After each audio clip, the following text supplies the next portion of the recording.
Early life.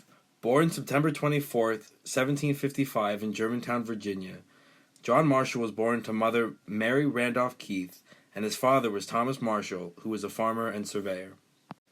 Education.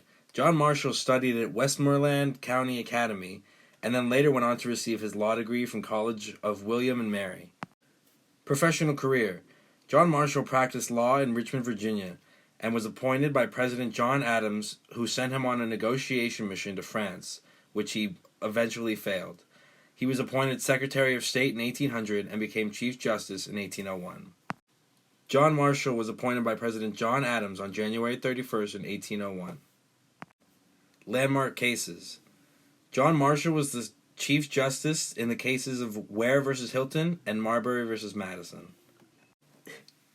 Interesting facts.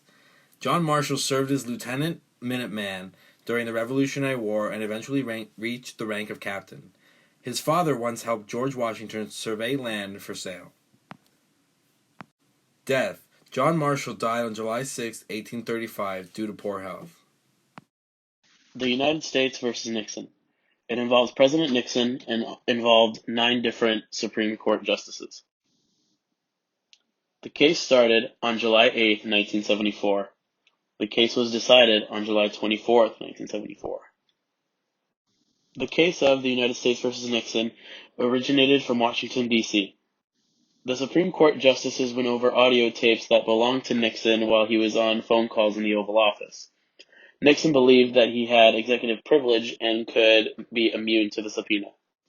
The case was brought up to the Supreme Court due to violation of the Constitution. President Nixon was charged with abuse of power, obstruction of justice, and contempt of Congress. This case showed that presidents aren't perfect and that Nixon had the self-awareness that he wasn't fit for office and resigned.